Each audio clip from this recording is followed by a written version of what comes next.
Olá, gente, boa tarde. A paz do Senhor esteja com cada um de vocês.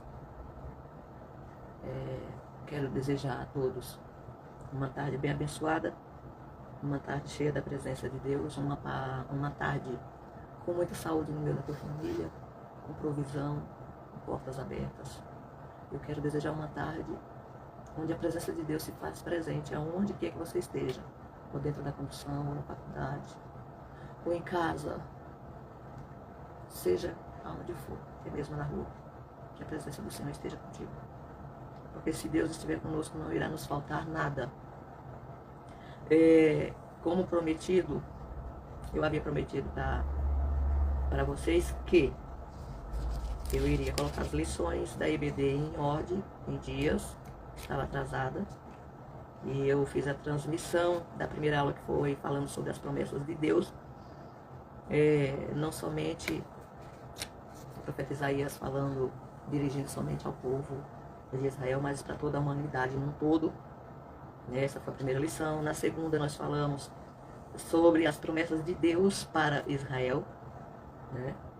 E hoje nós iremos discorrer sobre as promessas de Deus para nós, para a igreja, entender o que realmente Deus, qual é a promessa que Deus tem para nós. É tanta confusão que o povo faz com as promessas de Deus. Deus me prometeu isso, Deus me prometeu aquilo, Deus me prometeu aquilo outro, mas nada aconteceu. E a gente precisa saber quando é que Deus está prometendo mesmo, quais são as promessas de Deus, vamos dizer assim, entre aspas, as promessas oficiais, que está registrado na Bíblia, e que as demais coisas são consequências das promessas oficiais de Deus para as nossas vidas, registradas na palavra de Deus, né? Então nós vamos aprender um pouco hoje sobre as promessas de Deus para a igreja, para mim e para você que serve ao Senhor Jesus, e tem uma aliança com Ele. Então, quais são as promessas de Deus para nós? A gente tem um texto no livro de Mateus 16, 18, Deus tendo uma conversa com os seus discípulos, e aí ele pergunta para os discípulos o que o povo lá de fora dizia a respeito dele. Porque os discípulos eram um grupo de pessoas que viviam mais próximo de Cristo todos os dias, vamos dizer assim, a todo momento, né? E ele quer saber, ele se interessa em saber o que as pessoas lá de fora pensavam a respeito dele, dizia a respeito dele. E uns começou a dizer, uns dizem que você é Jeremias. O outro saltou de lá e disse assim, outros dizem que o Senhor é Elias. E tem outros que dizem que o Senhor é um dos profetas, né? Então, a concepção dessas pessoas que estavam, não os discípulos, mas os que estavam lá observando Jesus de longe, geralmente quem observa Jesus de longe, o reino de Deus de longe, tem afirmações errôneas para poder falar a respeito do reino de Deus. Por quê? Porque se você observar, esse povo que dizia que Jesus era o Jeremias, outro dizendo que era Elias, outro dizendo que era um dos profetas. Então eles estavam crendo em reencarnação. Eles estavam acreditando que o profeta Jeremias tinha voltado na pessoa de Jesus Cristo para poder, né? Mas isso aqui a gente está falando de pessoas que não seguiam Jesus de perto. Porque se eu ando com você de perto, eu sei tudo sobre você. Ou você sabe tudo a meu respeito. Agora, quando eu te acompanho só de longe, eu fico de preconceitos. Eu fico observando de longe e fazendo cá o meu julgamento, o meu preconceito. Qual é o conceito que eu tenho do João? Qual é o conceito que eu tenho da Maria? Então, às vezes, as pessoas estão lá de fora, olha a gente agora, em pleno 2024, e faz um preconceito, faz juízo do momento que você está vivendo. Paz Emanete, Paz Poli. Então a gente observa que as pessoas ficam lá de fora, não conhecem a nossa história, não conhecem a tua história, não sabe de onde Deus te arrancou, de onde Deus te trouxe, e começa a fazer julgamento baseado naquilo que ela supõe no momento. Foi mais ou menos isso que aconteceu quando Jesus pergunta para os discípulos dele o que era que as pessoas lá de fora falavam a seu respeito. Então assim, o que nós temos que pensar é o seguinte: se eu estou bem com Deus, se eu estou me deixando ser guiada ou guiado pelo Espírito Santo de Deus, eu não tenho que me preocupar com que as pessoas que não me acompanham desde o início da minha história e que não conhecem a minha vida, venham fazer sabe? Venha com a treninha nos medindo, sabe? Com a régua nos medindo, o prumo nos medindo, guarda o prumo, guarda a régua, guarda a trena. A única pessoa que tem o direito de nos medir e dizer se nós estamos certos ou errados é o Espírito Santo de Deus, porque é Ele quem nos guia e nos guia por meio da palavra. Ele não usa outra coisa para nos guiar e para nos medir, senão a palavra de Deus. Pode ver que quando a gente faz alguma coisa que não agrada ao nosso Deus, o Espírito Santo já nos traz a lembrança. Olha, está escrito isso a respeito disso. E aí seu coração já dá aquela acelerada, algo já incomoda dentro de você, de repente vem uma angústia, vem uma tristeza, trazendo o quebrantamento, o arrependimento, e a gente se posiciona de novo. Agora, ser humano, o que o ser humano tem? Se não está na presença de Deus, o que ele tem para acrescentar nas nossas vidas com o julgamento? Ele vai acrescentar o quê? Morte espiritual. Ele vai acrescentar, sabe o que nas nossas vidas? Angústia e tristeza. De repente, frustração, raiva e decepção. Então é melhor a gente ficar na escola do Espírito Santo, para que ele venha nos conduzir da melhor forma, né? E aí, Jesus ele vira para os seus discípulos e diz assim: vocês, o que vocês acham que eu sou? Né? Então, quando você tivesse meio, como diz o pastor Luiz Hermínio, do meio van, quando você não estiver muito bem na fiação com o Espírito Santo, dá uma pergunta para o teu amigo mais íntimo. O que você acha que eu tenho que melhorar? Porque o teu amigo é íntimo, se ele é espiritual, ele vai dizer: olha, tu mudou? Tu tá meio esquisita, viu? Tu tá meio esquisito, não era assim, não. Aí vocês vão conversar e vão chegar a um denominador comum. Você vai dizer por que houve mudança. Se você tem respaldo bíblico para poder ter mudado. Se mudou para melhor, se mudou para pior. Né? E se posicionar. Então Jesus vira para os seus discípulos e fala: e vocês, o que vocês acham? O que vocês pensam a meu respeito? Né? E aí Pedro salta de lá e, guiado pelo Espírito de Deus, na revelação vinda dos céus, naquele momento, ele pega e diz: tu és o Filho do Deus vivo. Tu és o Cristo, o Filho do Deus vivo. E Jesus fica assim meio que passado, né? Uma força de expressão minha. Porque é claro que ele não foi apanhado de surpresa. E ele elogia Pedro e diz que ele foi bem-aventurado porque não foi carne, não foi sangue, ou seja, não foi a natureza humana tua, não foi a tua carne que te fez essa revelação. Quem te fez foi o meu Pai que está nos céus. Né? E aí vocês veem o quanto Deus mostra o quanto o ser humano é vulnerável, que eu vou comentar daqui a pouquinho com vocês. Eu vou seguir aqui a minha linha de raciocínio, que eu gosto de seguir para poder não dar nada errado.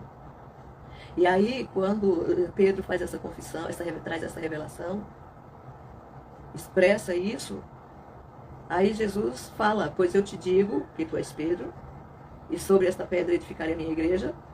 Deus não estava dizendo que era sobre Pedro, que ele iria edificar a igreja, porque Pedro não edificou a igreja coisa nenhuma. Ele foi um dos apóstolos. Mas quem edificou e continua edificando a igreja é Cristo. Né? Tem umas linhas de pensamento meio doida por aí afora, que diz que a igreja do Senhor Jesus está firmada, edificada em Pedro. Se tivesse edificada em Pedro, ela já tinha falido há muito tempo. Porque Pedro era pecador como qualquer um de nós. Né?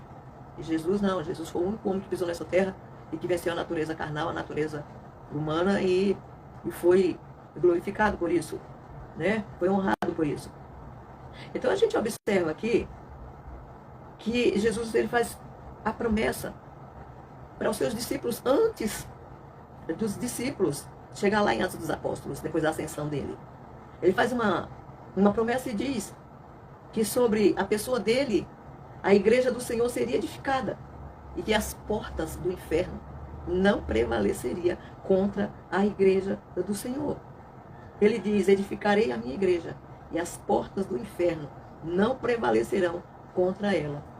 Então veja bem que foi em cima de uma afirmação que Pedro fez, dizendo: ó, tu és o Cristo, o Filho do Deus vivo. É como se Jesus estivesse dizendo sobre essa afirmação que você está fazendo, que a igreja será edificada. Ou seja, é sobre esse Cristo vindo do Filho do Deus vivo, que é Filho do Deus vivo, que é a vindo dele, que as portas, que a igreja será edificada, ou seja, será construída. As bases dela, os alicerces dela, a edificação dela será baseada em Cristo.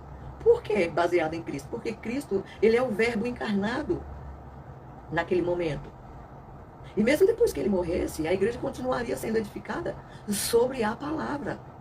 Então não tem como edificar uma igreja se não for com a estrutura da palavra, a estruturação da palavra. Não existe outro alicerce que traga crescimento para a igreja do Senhor, que não seja a palavra de Deus. O povo pode até inventar umas doidices por aí, umas leviandades, umas esquisitices, umas tolices aí, para poder chamar público vazio de Deus, que só está interessado nos interesses do seu próprio umbigo, ou seja, no interesse das coisas passageiras, das coisas provisórias. Quando a Bíblia diz que quando eu busco a Cristo, quando eu busco o reino de Deus em primeiro lugar na minha vida, o resto é consequência, as demais coisas. Eu tenho que buscar o reino de Deus e a sua justiça. São essas duas coisas. O resto, as demais coisas serão acrescentadas. Ou seja, o resto é resto. Eu não preciso me descabelar. Quando eu ando me descabelando pelas coisas da terra, por aquisições de coisas provisórias aqui na terra, é porque eu não estou deixando se cumprir essa palavra na minha vida. O reino de Deus não está sendo prioridade na minha vida e nem a justiça, porque quando o reino de Deus é buscado em primazia e a justiça dele, o resto vira consequência dessa busca, né? E aí nós vimos, na verdade prática aqui, que as promessas de Deus para a igreja são gloriosas, né? Promessas de vida eterna em primeiro lugar, é de poder de onde? Da terra, não, poder do céu. Tudo começou, foi no céu, não foi na terra. Se você observar, a Bíblia diz lá em Gênesis que no princípio criou Deus, ou no início de tudo, criou Deus os céus e a terra. Tudo começou lá, depois veio para cá. E ele deu continuidade na criação. Mas nós vimos que os céus foi criado primeiro, a terra vem na sequência. Então não adianta a gente querer buscar primazia na terra, porque vai dar ruim, vai dar errado, a gente vai dar tapa no vento, a gente vai dar murro e ponta de faca. Então a melhor coisa é buscar na fonte certa, buscar tudo que você buscar, busque no reino de Deus, busque lá em cima, porque é lá que é a nossa fonte de existência, a nossa fonte de vida.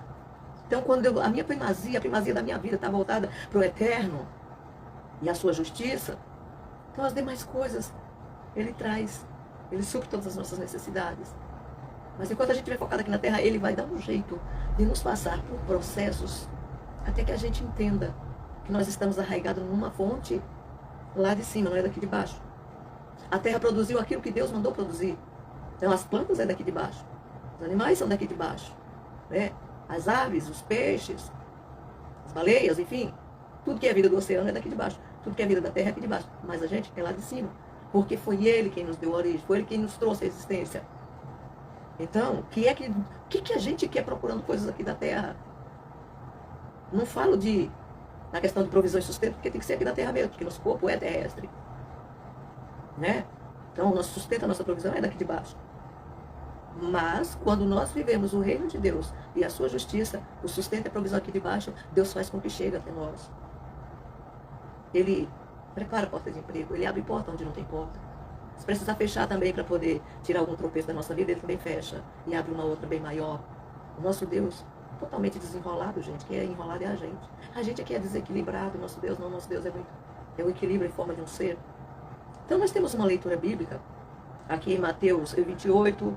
Nós temos uma leitura em Marcos 16. E nós temos a última leitura que é em Atos capítulo 1. Então vamos ver aqui.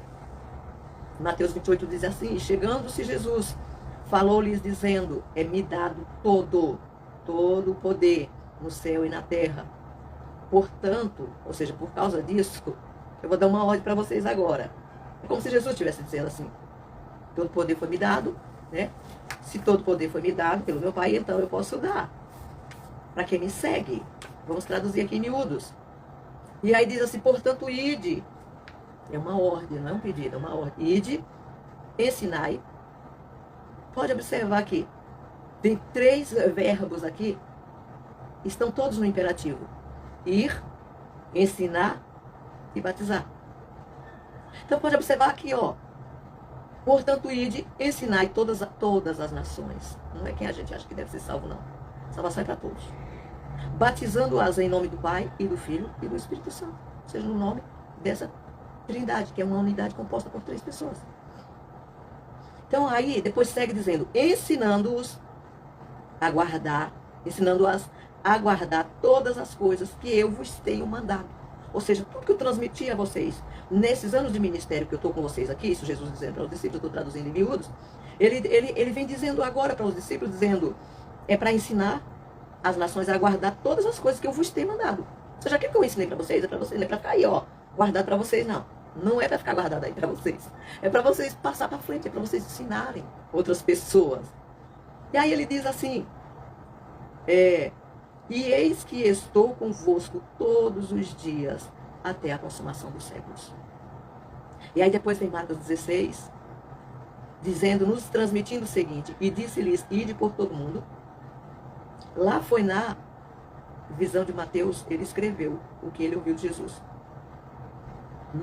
Marcos também vem dizendo aqui, e disse-lhes, ide por todo o mundo, pregar o evangelho a toda criatura. Quem crê, ou seja, quem acreditar, e for batizado ao ponto de se batizar, será salvo. E aqui entra uma outra questão, quem crê e for batizado. Tem muita gente batizada desviada, né? Então não basta crer e se batizar, precisa permanecer até o fim. Então quem crê e for batizado será salvo, mas quem não crê será condenado. Isso é uma afirmação do próprio Jesus, dizendo que aqueles que não crê, que aquele que não crê faz Jesus de mentiroso, gente. Então, não crer no sacrifício de Cristo leva o ser humano à condenação eterna. E aí ele vem complementando a mensagem para os seus discípulos e dizendo, e esses sinais seguirão. Por que ele falou estes sinais? E não aqueles. Porque ele estava conversando com os discípulos naquele momento, e os discípulos estavam acompanhando o tempo todo a estadia de Jesus, do ministério de Jesus aqui na terra, e vendo todos os milagres que Jesus estava operando. Então por isso que ele diz assim, ó, e estes sinais seguirão os que crerem em meu nome. Ou seja, no nome de Jesus, não é no nome de Pedro. Em meu nome expulsarão demônios, falarão novas línguas, falarão. Isso aqui está no futuro, não era só para aqueles dias, como muitos dizem. Então esse poder de Deus, ao ponto de falar em outras línguas, não era restrito para aquele momento. Foi escrito no verbo que está no tempo, lá na frente, no futuro, para acontecer lá na frente. Paz, Dani, seja bem-vinda, meu amor. Saudade, viu? Gaelzinho tá bem? Então a gente observa aqui que Jesus ele estava falando esses sinais, ou seja, esses sinais que vocês estão vendo, presenciando aqui enquanto eu estou com vocês, esses sinais vão seguir vocês, viu? Vai acompanhar vocês. Vocês quem? Aqueles que creem, né? Porque quem não crê nem adianta. Então pegarão nas serpentes. Aquele tempo, na época que Jesus estava aqui na terra, gente, não era urbanizado tanto quanto hoje. Então ele fala até nisso daqui, isso daqui também tem um símbolo espiritual, tem uma tipologia no plano espiritual, na dimensão espiritual. Quando fala de serpente, está falando do próprio Satanás também. Então pegaram as serpentes. Que serpentes são essas? Pode ser serpente, literalmente falando. Como que eu sei disso? Talvez você possa perguntar. Paulo, quando estava lá, depois de um naufrágio na ilha, ele foi picado por uma serpente, por uma víbora. E a víbora até picou, mas o veneno não matou ele, não. Então ali estava se cumprindo essa promessa aqui de Jesus, de pegar as serpentes. Porque, na verdade, Paulo não foi pegar a serpente com a mão, ele foi pegar a lei, mas a serpente não foi lá e picou ele. Porque ele era um instrumento de Deus ali naquela ilha para cumprir os propósitos de Jesus Cristo ali naquela ilha. Então a serpente foi bem para onde? Para a mão de Paulo. Picar a mão de Paulo. Ele não poderia ter picado qualquer outra pessoa? Poderia. Mas picou a mão de Paulo. Mas o antídoto ele tinha, que era o sangue de Jesus Cristo, na vida dele. E o veneno não surtiu efeito. Então essa promessa serve para literalmente e serve espiritualmente também. Porque as serpentes, os demônios no mundo espiritual, os espíritos malignos, eles não têm domínio sobre quem é cheio do poder de Deus também. E aí Jesus acrescenta e diz, e se beberem alguma coisa mortífera, não lhes fará dano algum. E imporão as mãos, ou seja, se beber algum veneno, alguma coisa desse tipo. Quantas pessoas, gente, que já tomou veneno por aí e não morreu, né? Tomou até mesmo para morrer, com a intenção de se matar, e não morreu. Então se Deus tem algo para fazer na vida de alguém, filho, não adianta encher de comprimido, não adianta tomar chumbinho, não adianta nada. Porque o máximo que vai conseguir é umas sequelas para depois ficar sofrendo, né? Mas enfim, é melhor não fazer esse tipo de besteira, não. Melhor confiar no Senhor Jesus. Porque Ele tem solução para todas as coisas. Não há nada impossível para Ele. E aí a gente observa que Ele faz mais uma promessa aqui, em meio a tudo isso, e diz, imporão as mãos sobre os enfermos e os curarão. Então, tudo isso daqui que eu li são promessas da parte de Jesus Cristo para aqueles que servem a Ele, para aqueles que se aliançou com Ele que creu nele, que se batizou, que permanece na presença dele, que busca a presença dele, e que aonde coloca a planta dos pés, no nome de Jesus pode fazer todas essas coisas, né?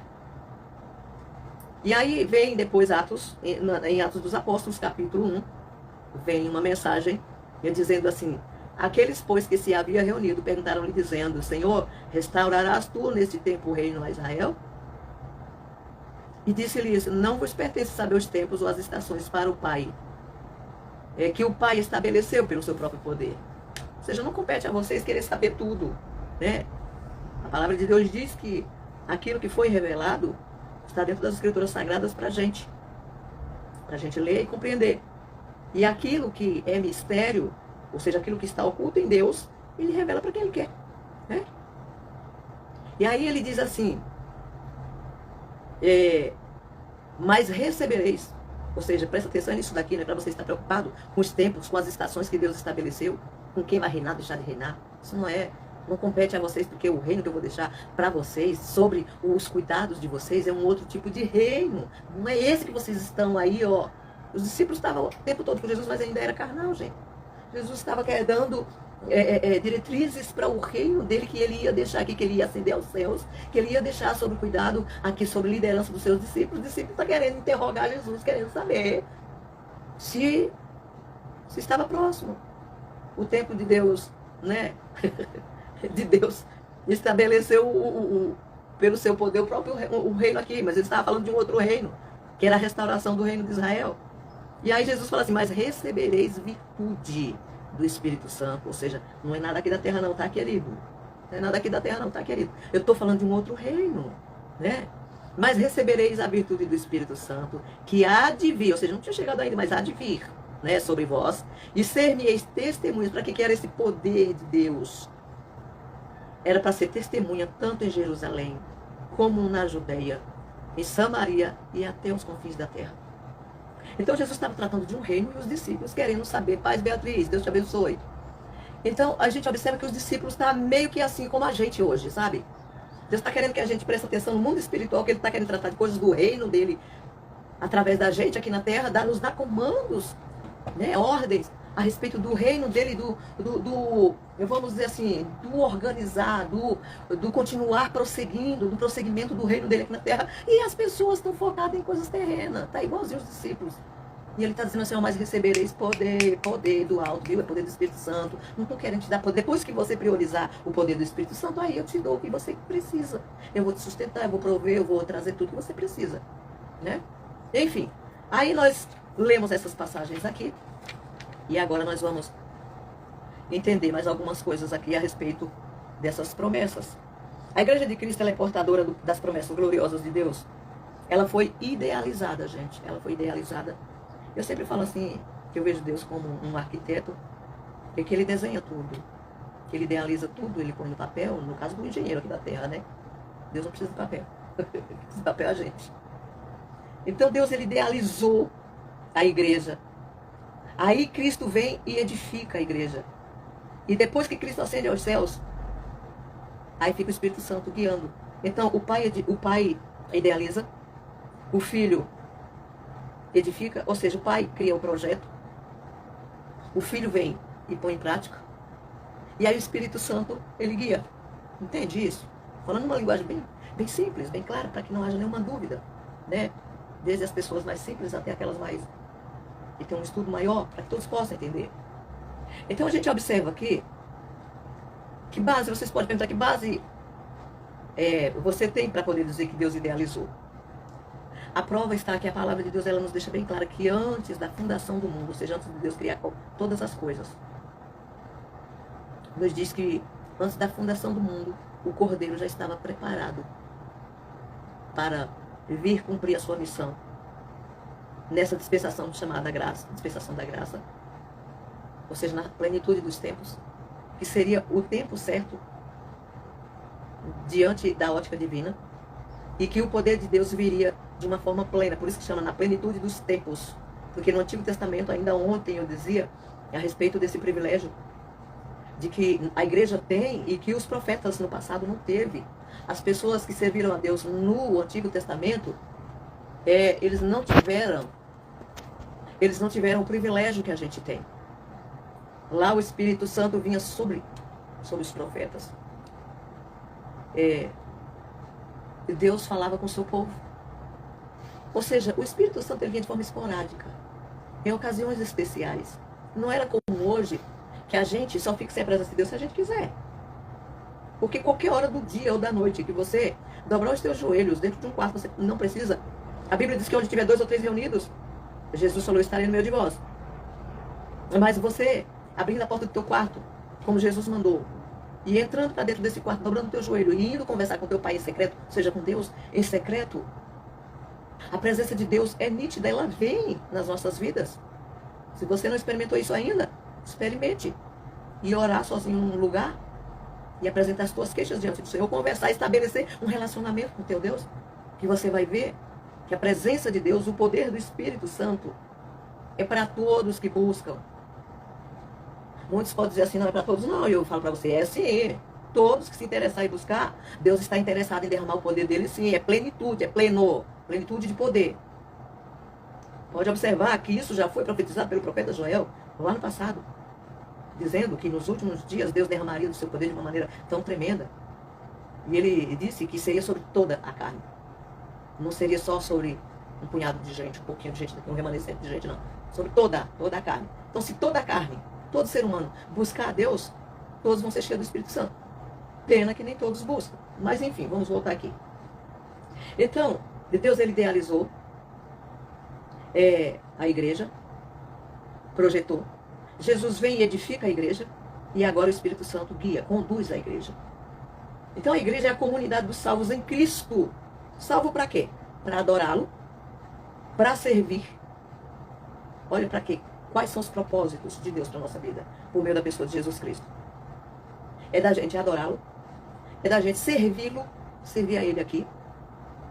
E aí a gente fala assim, o que eu ganho com isso? Como alguns falaram para Jesus, o que eu vou ganhar com isso? E Ele disse que vai ganhar a vida eterna e 100 vezes mais. Vai ganhar aqui e vai ganhar 100 vezes mais. Né? E a vida eterna. Também a vida eterna. Então Deus não deve nada para ninguém.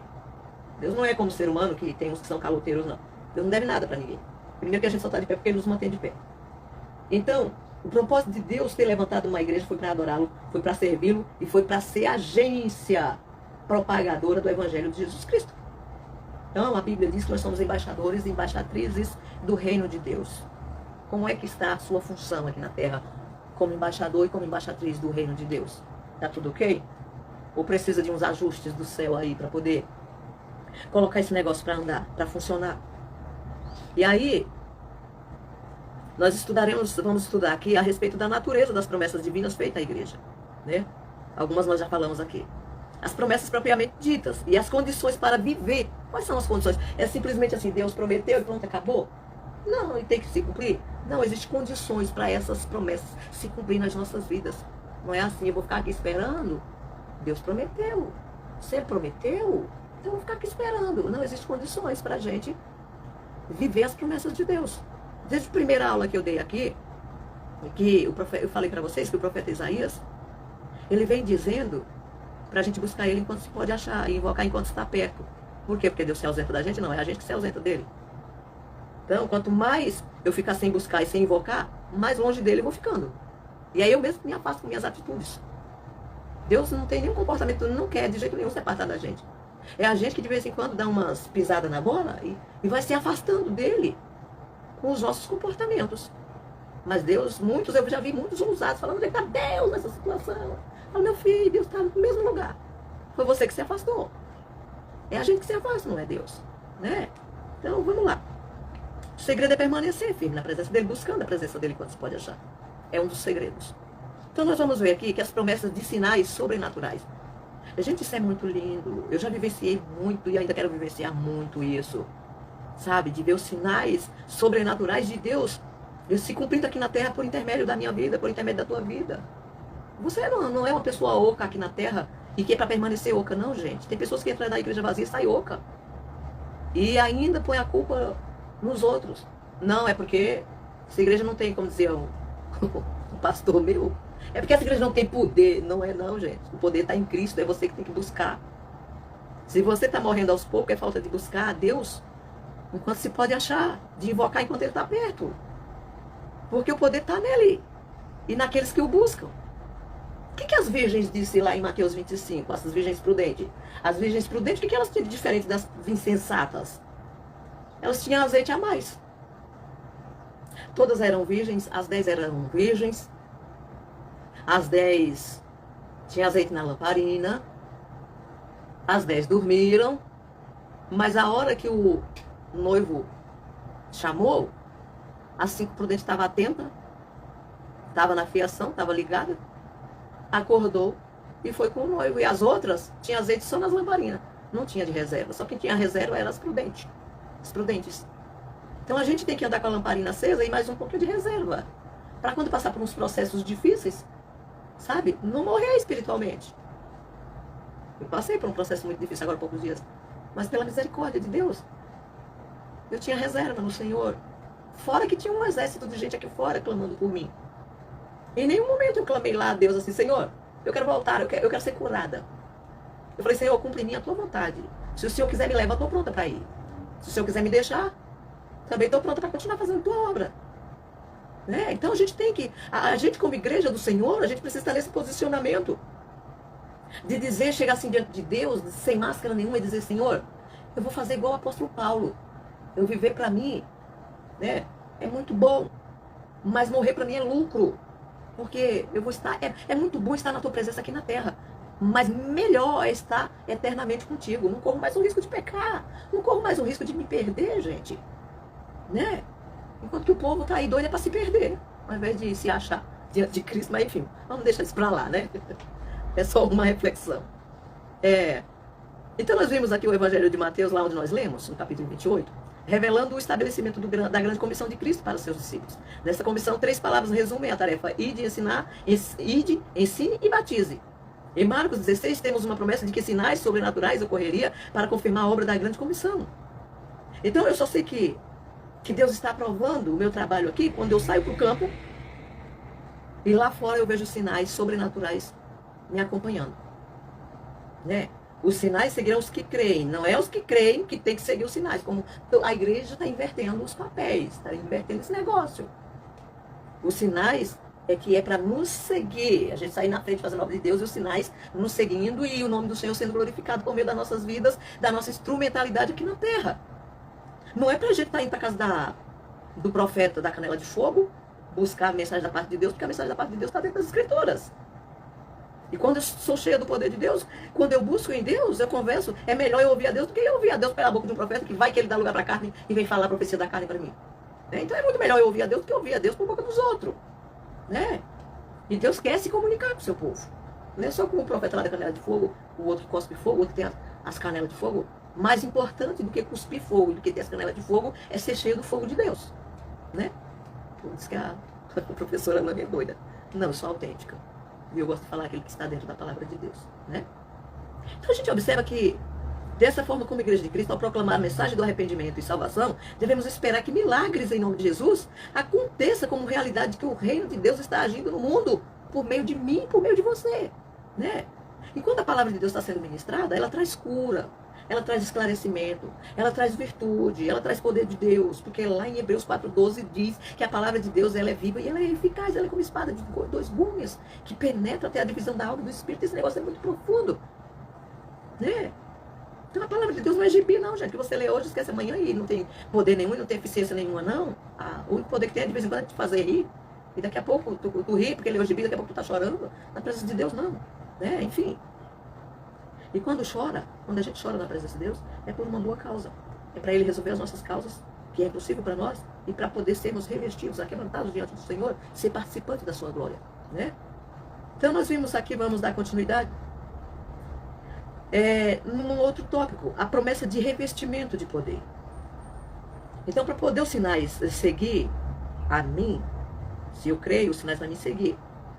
Mas existem condições, lembra que eu falei? Existem condições para poder essas promessas de Deus se cumprir. Então, quando eu faço aliança com Deus, no mundo espiritual, a gente é vestido com vestimentas dos céus.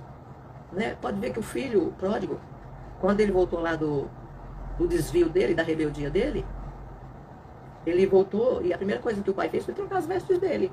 Porque as vestes mundanas não servem para quem entra na presença de Deus, não, gente. Os trajes espirituais de quem vive uma vida mundana desregrada e fora, não serve para viver no reino de Deus, não.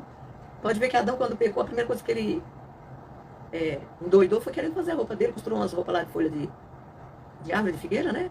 Deus falou, ou seja, vestimenta costurada por nós mesmos não serve para Deus, não. As vestimentas nossas, quem nos veste é Ele. Pode ver que Ele foi lá, o primeiro animal a ser sacrificado na terra, a morrer, foi o cordeiro.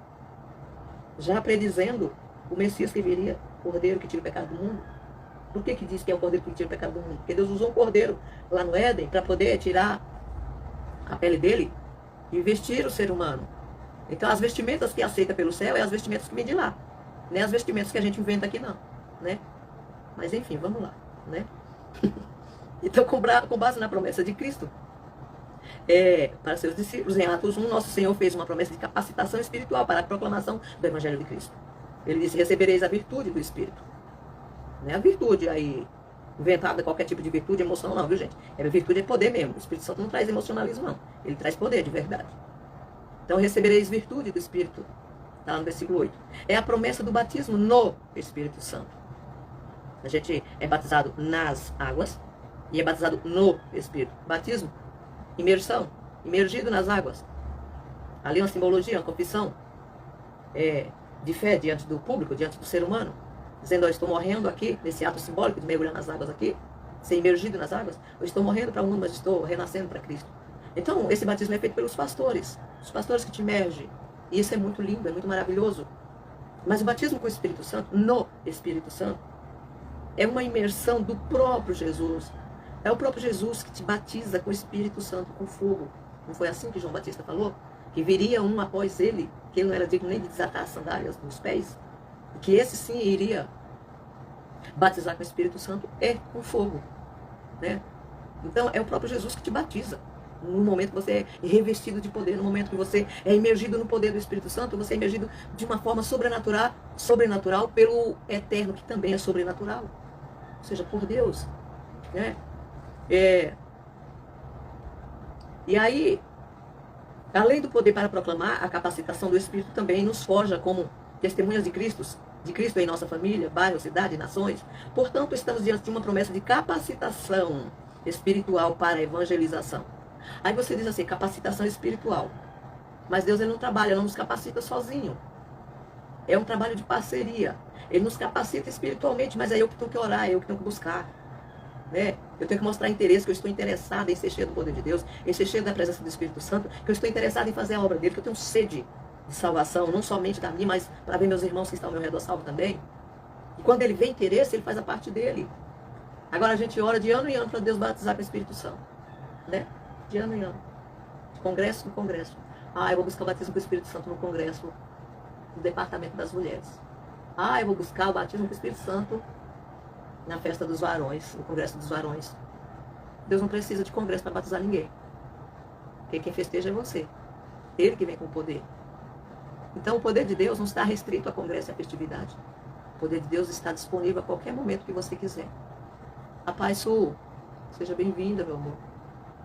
E aí a gente observa que a igreja ela quer buscar o poder de Deus quando ela quer, quando ela está disposta. Ela não enfrenta guerra espiritual para poder ser batizada com o Espírito Santo, mas não. Hoje em dia o negócio está caótico, viu, gente? Nosso pastor estava dando uma lição, um estudo na terça-feira no culto de ensino, abordando sobre as obras da carne, né? E as obras da carne têm predominado no meio da igreja, a ponto da igreja não desejar, não ter mais sede de ser revestido de poder de Deus, de ser batizado com o Espírito Santo, de ver Deus operar milagre. Operar milagre parece que virou uma coisa assim tão banal para a igreja. A igreja não se interessa mais por milagre não, gente. Antigamente a gente tinha tanta sede de ver Deus operar no nosso meio, que antes da gente ir no médico, a gente ia primeiro buscar em Deus. Hoje está sendo ao contrário, gente. O povo está indo no médico primeiro, aí se o médico não resolver, aí eles correm. E diz, o médico disse que deu PT aqui, agora eu vou buscar a Deus. Mas era para ter buscado antes. E aí, se Deus quisesse que tu passasse pela medicina, ele deixaria, ele daria algum sinal. Mas eu já orei muito, já cheguei a orar por criança pelando de febre, porque a mãe falou assim, veio atrás de mim e falou assim, meu filho tá pelando de febre. Já dei, desde manhã que eu dou de pirona e a febre não passa. Você pode ir lá orar por ele? Se você orar e não passar febre, aí eu vou no hospital. Eu achei tão lindo aquilo. E eu fui lá e eu orei. Terminei de orar, continuamos conversando. 30 minutos depois, ele estava todo suado. O poder de Deus desceu naquele lugar e eliminou a febre do corpo da criança. Baixou a temperatura da criança. Temperatura essa que a medicação do homem não estava resolvendo. Então, às vezes, Deus quer que a gente experimente esse poder dele, veja sinais, prodígios e maravilhas, mas a gente não quer passar pelo processo. Mas não, a gente não quer mais viver cenário de milagre, não. Porque para um milagre chegar, precisa ter um cenário propício para poder o milagre acontecer. Só o fato de saber que é só um milagre para poder resolver, a gente já até abre mão do poder de Deus. Né? Porque para eu viver um milagre, a medicina tem que dizer assim, ó, tem jeito aí não. Pra gente, deu o que tinha de dar. Aí sim, aí Deus entra e faz um milagre, aí sim, é milagre. A gente vive o milagre, a gente não explica milagre. Eu estou tentando conceber dentro de mim o milagre que Deus acabou de fazer em minha vida há poucos dias, não tem explicação. Se não tem nem para a medicina, vai ter para mim, sou leiga no assunto. Né? Então, a gente precisa estar aberto a alguns cenários, preparar alguns cenários, estar preparados para passar por alguns cenários, para poder ver o sobrenatural de Deus acontecer. Não tem como eu ver o milagre da provisão na minha casa se não faltar nada dentro da minha casa, gente. Então tem todas essas coisas, né, para a gente viver o poder de Deus. Mas vamos lá. No terceiro ponto tem as promessas espirituais para uma instituição espiritual. Promessas espirituais para uma instituição espiritual. Ao longo das Escrituras, percebemos que a igreja foi forjada espiritualmente em Cristo. Né? Ela foi forjada, ela foi preparada, foi edificada, como eu já disse aqui, por Cristo. Por isso a natureza das promessas para a igreja é primeiramente espiritual, gente. Tudo começa lá em cima, como eu já antecipei aqui. É aqui embaixo. Então, quando alguém se rebelia numa igreja, Deus me trouxe isso agora mesmo, do nada aqui vá. Quando alguém se rebelia e quer abrir um ministério, fica meio difícil de entender que é Deus que está num negócio desse. Porque a rebelião, lá quando Deus mandou Moisés trazer o povo para cá, para a terra de Canaã, causada por Corá, em outras traduções, Coré e Abirão, Deus não aceitou a congregação deles, não. Deus abriu a terra, deu ordem para a terra abrir a boca e engolir eles. E ficou só a congregação de Moisés. Então a gente tem que tomar cuidado, né? A gente tem que tomar cuidado, porque tudo que começa lá no céu vai dar bom. O negócio vai fluir, quando começa lá em cima. Mas quando começa aqui embaixo, com rebelião, com contenda, com divisão, com separação, aí dá ruim. Aí o negócio fica estreito. Porque aí a gente corre o risco da terra tornar a abrir a boca, né? Só que de uma forma diferenciada, e nos engolir. Mas enfim, vamos lá. Notemos como Jesus se refere à igreja em Mateus. Ele diz, edificarei minha igreja. Ele não disse assim, eu edificarei a tua igreja, viu, Pedro? Eu vou edificar a tua igreja, tá? Ele disse, edificarei a minha igreja. Então, seja qual for o ministério que está pautado nas diretrizes que vem de lá de cima, que a fonte é lá em cima, tem um dono. Todos os ministérios têm um único dono. Ainda que tenha placas, nomes de placas diferenciadas. Ainda que existam costumes diferentes. Mas o dono é um só. Esse bairro aqui é construído por trocentas famílias. E talvez cada casa tenha um costume. Né? Mas essas casas todas formam um único bairro.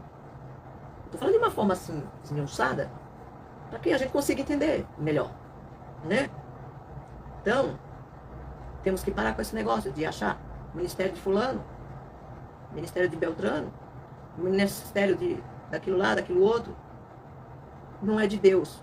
Ou esse é de Deus e aquele não é de Deus. A gente não é vice-presidente de Deus aqui na Terra. Para estar supervisionando e dizendo quem é de Deus e quem não é de Deus. O único que pode dizer isso é o próprio Jesus. Isso se não tiver pautada, se a igreja não estiver pautada na palavra dele.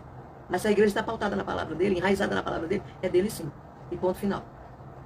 Então a palavra grega para a igreja aqui é eclésia. É um termo que remonta a uma reunião de pessoas chamadas do mundo para participarem ativamente do reino de Deus. Isso é possível pela obra poderosa do nosso Senhor na cruz. Então nós vimos que igreja, e pessoas falam assim, eu não preciso de igreja para poder ser salvo. É cada ignorância, gente. Você não precisa, talvez não precise de estar 24/48 reunido dentro da igreja. Senão você acaba deixando a desejar com a tua família. Né? E a primeira igreja nossa é dentro do nosso lar. Porque a igreja é constituída de família. Se a igreja não estiver, a família não estiver bem, a igreja também não vai estar bem. Uma família bem estruturada, é uma igreja bem estruturada. Uma igreja composta de famílias desestruturadas produz uma igreja desestruturada e deixa a liderança de cabelo em pé, estressado, depressivo, quase morrendo, quase infartando, né? Então a primeira igreja que eu tenho que dar conta é dentro da minha casa, e depois lá onde a gente se reúne para adorar a Deus. Mas a gente observa que igreja tem essa conotação, né? Ela vem do grego, e quer dizer eclésia, e é uma reunião de pessoas chamadas do mundo pecaminoso para viver exclusivamente para Deus. Então essa igreja, vamos dizer assim, essa reunião de pessoas para poder adorar a Deus, para estar num só propósito, já existe desde lá, da época do deserto lá do tabernáculo, quando Deus manda Moisés construir um tabernáculo, para que Deus andasse no meio deles, para que Deus descesse ali na coluna de fogo, né? Nos dias de sacrifício, para receber sacrifício. Nós servimos a um Deus que Ele caminha conosco. Deus, Ele se revelou para as outras nações, por quê? Porque os deuses das outras nações, eles precisavam transportar nas costas, né? Nós servimos a um Deus que nos carrega, que nos dá vigor, nos leva, nos guia para onde Ele quer. Nós servimos a um Deus que habita no meio de nós, que não fica lá num canto só olhando e vendo o pau quebrar, não. Olhando não, porque nem olhar. Os deuses das outras nações têm lá uns olhos feitos artificialmente, mas nem enxerga nada. Como diz o Salmo 115, tem olho, mas não vê, tem ouvido, mas não ouve, tem boca, mas não fala, tem nariz, mas não cheira, tem mãos, mas não apalpa, se não apalpa, imagina curar, imagina fazer alguma coisa. Mas enfim, é o nosso Deus, Criador dos céus e da terra, que faz todas as coisas. E aí a gente observa que isso é possível pela obra poderosa do Senhor Jesus, né? Por meio do sacrifício de Cristo na cruz do Calvário, que Ele comprou um povo, né? Ele morreu pela humanidade. Ele veio para lavar e remir as nossas vidas pecaminosas e separar um povo seu, todo seu, zeloso e de boas obras, como diz a palavra de Deus. Então, por isso, a igreja é denominada no Novo Testamento como corpo de Cristo. Cristo primeiro deu o seu corpo, entregou em sacrifício na cruz do Calvário, para poder fazer da gente corpo dele e a habitação do Espírito Santo dele, né? Isso é muito profundo, gente, muito profundo. Então, o templo de Deus somos nós. A noiva de Cristo é a igreja num todo. Ela representa a noiva de Cristo. Cristo representa o noivo da igreja.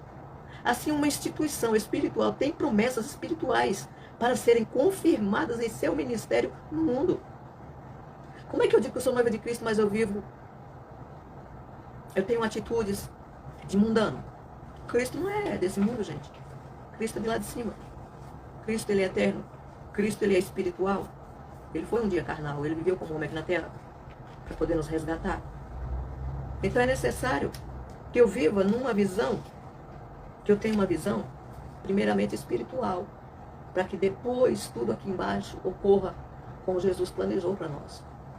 Que as promessas dele venham se cumprir nas nossas vidas. E aí nós vamos ver aqui, o segundo tópico, as promessas de Deus para a igreja, né? Que é a vida eterna. Vamos falar um pouquinho sobre a vida eterna. O estabelecimento da grande comissão do nosso Senhor, como vimos em Mateus 28, em Marcos 16, constatamos que a primeira e grande promessa da igreja é a de vida eterna. Né? É a primeira, e vamos dizer assim, é aquela que é o fator primordial para o ser humano. É a vida eterna, através da pessoa de Cristo Jesus, ou seja, a salvação.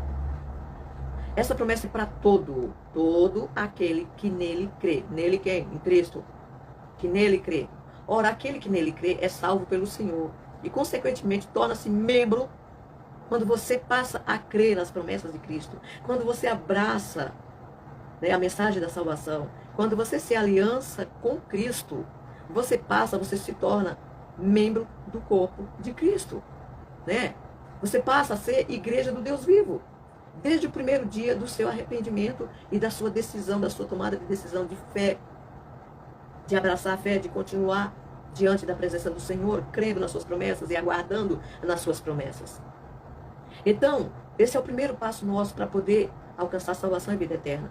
E aí depois vem a promessa de poder. Depois vem a promessa da glorificação do nosso corpo. Então, nós vamos chegar aqui, passo a passo, né? A promessa de poder, uma vez salvo em Cristo, o membro de seu corpo, eu participo do corpo de Cristo. Então, de acordo com o que lemos em Atos 1, temos uma gloriosa promessa de poder do alto, de sermos revestidos de poder lá do alto, para sermos instrumentos vivos em que os sinais e os milagres de Deus possam confirmar a palavra que Ele nos entregou. Imagina você sair para pregar, e você pregar e nada acontecer, ninguém se converter, não ter nenhum sinal, você orar e nada acontecer. Isso é uma mensagem morta. Mas quando você sai, ministra a palavra de Deus, e sinais te acompanham, e você ora e Deus liberta, e você ora e Deus cura, você ora e Deus, o Espírito Santo de Deus se move no lugar. E quando o Espírito Santo de Deus se move, há reações na vida do ser humano, né? Para cada ação, há uma reação. Então, para cada mover do Espírito Santo, tem que existir uma reação no ser humano. Esse tipo de movimento que as pessoas dizem que Deus está derramando poder, mas que as pessoas não reagem, que as pessoas continuam nas antigas práticas pecaminosas, uma palavra que não surte efeito dentro da gente, um evangelho que não surte efeito dentro da gente, que não traz transformação, que não traz libertação, que não traz mudança de comportamento, esse evangelho não vem de Jesus. Porque o evangelho verdadeiro, ele traz transformação. Ele produz metanoia, sabe? Ele faz a gente ver o mundo de uma outra forma. Nós nos deixamos ser transformados. Metanoia, sabe? Metamorfose. Deus não quer que você continue lagarta a vida toda, rastejando pelo chão, escravizado pelo pecado, não. Presta atenção nisso. E Deus está conversando com alguém aqui, por meio disso que Ele me deu agora. Fazendo uso da ilustração do casulo. Deus, Ele trouxe a lagarta ao mundo com um propósito. Dela passar pelo processo de metamorfose. Mas um dia ela vai voar. O ser humano também, ele adquiriu a natureza pecaminosa que faz ele se rastejar como lagarta, sabe? Aqui na terra, e só olhar para as coisas da terra. Mas Deus quer trazer transformação. Deus vai te passar pelo casulo, pelo processo de metamorfose, e vai fazer você voar, sabe? A lagarta, quando ela está vivendo o momento de rastejar na terra, eu creio que ela não imagina que um dia ela vai ser uma borboleta, que ela vai deslumbrar os ares, voando, né? Então pare, porque essa palavra tem direção, tem endereço certinho. Tem alguém que está precisando dessa palavra. Permita Deus te passar pelo processo de metamorfose, com uma lagarta, que vai lá para o casulo. E tem mais, se alguém tentar te tirar de dentro do casulo antes da hora, você não consegue alçar o voo, não. Tem que passar todo o processo bonitinho, igual uma lagarta dentro do casulo, até ser transformado em borboleta. E quando sair do casulo, aquela força que a borboleta faz para poder sair de dentro do casulo, é justamente se preparando para o voo. Então, se alguém pega lá um estilete, uma gilete, corta a casca do casulo para a borboleta sair, ela não vai ter força para voar, porque ela não se exercitou para poder voar. Tá? Essa palavra tem direção aqui. Então, permita o Senhor te passar pelo processo para poder você alçar o voo na presença do Senhor. Vamos lá.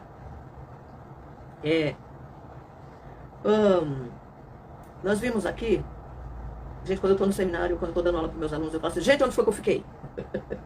Aqui não tem como eu fazer isso. Eu tenho que me virar e achar onde foi que eu parei. Que eu dei o stop para poder conversar com vocês. Então essa promessa foi feita em Atos dos Apóstolos, né, no capítulo 1, do 5 ao 8, foi experimentada naquele tempo. Pode ler depois Atos 10, 44, 46, Atos 19, versículo 6, e muitas outras passagens Atos dos Apóstolos, que os apóstolos já começou usufruindo da promessa de Deus. E continua até os dias de hoje. E ao longo da história da igreja, tem sido confirmado novamente na vida de milhares de servos de Deus que experimentam o batismo no Espírito Santo todos os dias e recebem dons espirituais preciosos da parte de Deus, né? Para fazer a obra de Deus com fé e com ousadia.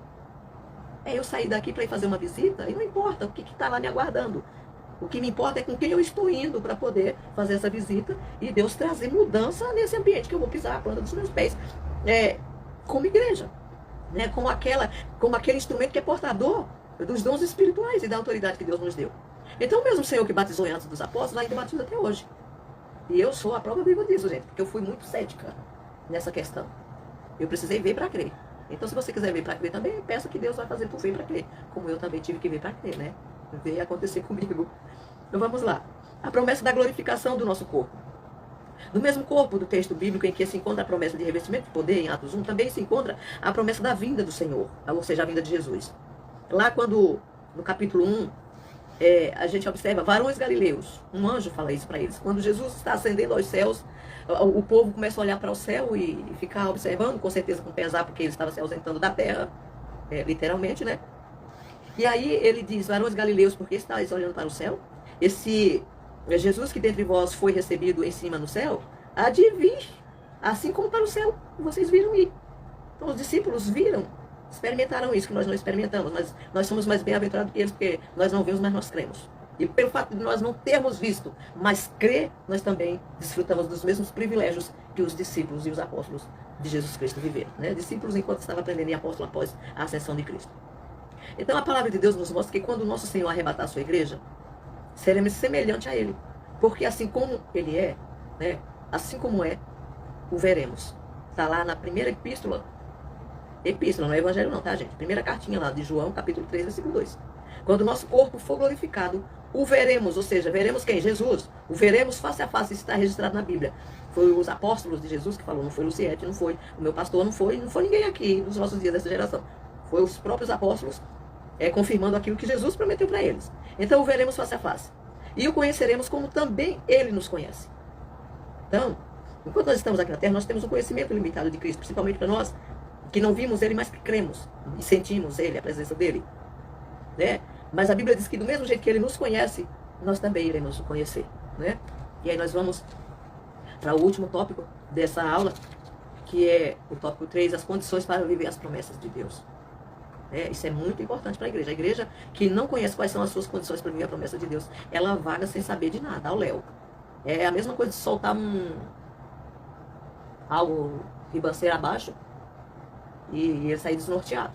Uma igreja que não sabe como é que ela tem que se comportar, qual que é a conduta dela, quais são as condições dela para poder alcançar as promessas de Deus, ela vive igual cego a palpar delas, procurando onde a porta, pelejando para ver se tem acesso. Né?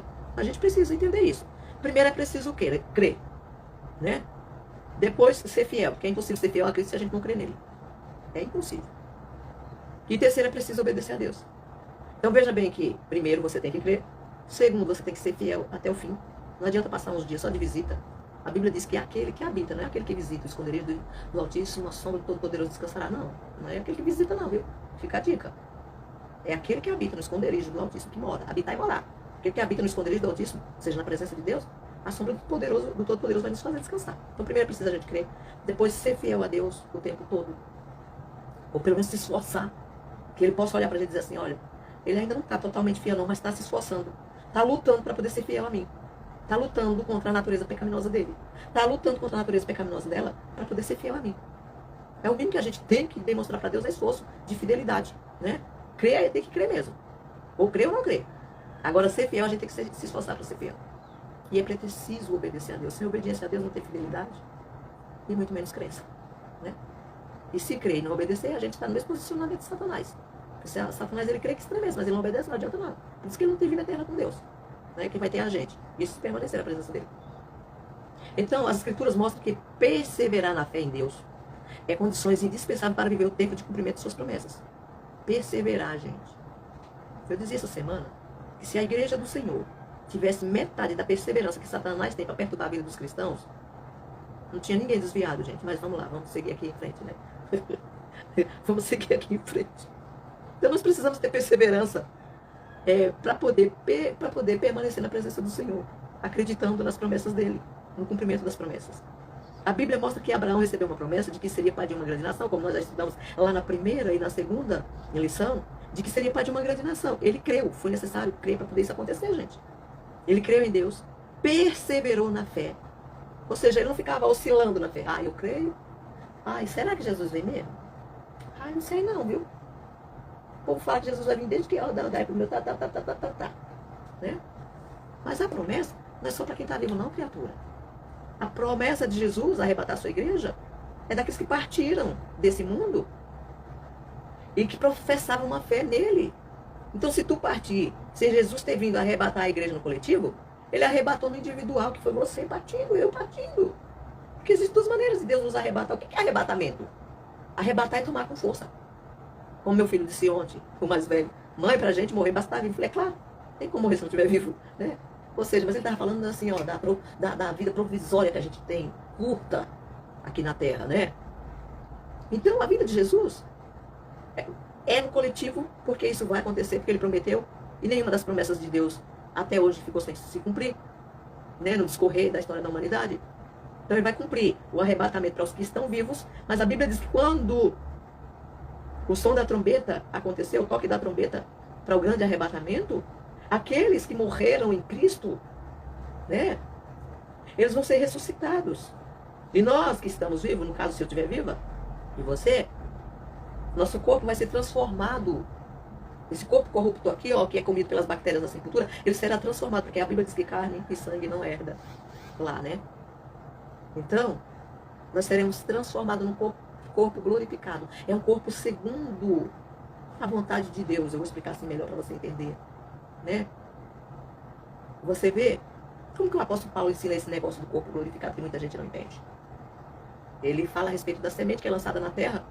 A semente tem um formato, mas a planta que vai germinar daquela semente não tem nada a ver com a semente. Então ele compara a transformação do nosso corpo, sabe, corrupto, num corpo incorruptível, dessa forma. Nosso corpo é lançado na terra, um corpo corrupto, como diz ele, um corpo destrutivo.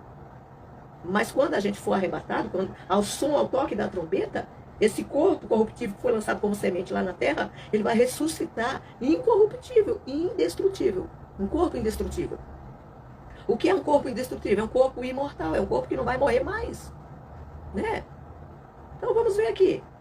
Vocês já viram falar que alguém encontrou algum anjo morto por aí? Não. Porque o anjo tem um corpo glorificado. O corpo dele é incorruptível. O corpo dele não está sujeito a isso aqui, ó, essa parede aqui, é uma porta aqui na minha frente, sabe? Que me barra. Se passar a chave aqui e levar a chave, eu não consigo sair daqui de dentro. Mas o anjo, ele entra aqui e sai na hora que ele bem entender. Porque o corpo dele não está limitado à matéria. Então é esse tipo de corpo que a gente vai ter, que o apóstolo Paulo nos ensina que a gente vai ter, né? Vamos lá, acho que deu para vocês entenderem, né? Então, a gente vê que Abraão, ele creu em Deus, perseverou na fé, e isso lhe foi imputado como justiça. Ou seja, foi contado ali, sabe? Como tudo, vamos dizer assim, como tudo aquilo que Abraão precisava para poder ser confirmada a promessa na vida dele. Então é tempo de confiar no Senhor e se fortalecer na força do seu poder. Né? Não é na nossa força do nosso braço, não. Na força do seu poder. Quando a gente se fortalece na força do seu poder, a força nossa aqui, o vigor nosso, terra aqui que a gente precisa, enquanto estivermos aqui, ele vai nos dar. Porque até isso a gente depende dele. E aí é preciso ser fiel. Uma vez que cremos no Senhor, devemos nos apresentar a Ele de maneira fiel. Os discípulos de Cristo, conforme nos mostra o livro de Atos, permaneceram fiéis diante do que ouviram diretamente do Senhor.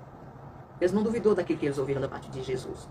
Não importa o tempo que passe, nos apresentaremos a Deus em fidelidade, como fez Jó, que mesmo sem saber que era alvo da malignidade do diabo, que tirou-lhe os bens, os filhos e saúde, manteve fiel até o fim, gente.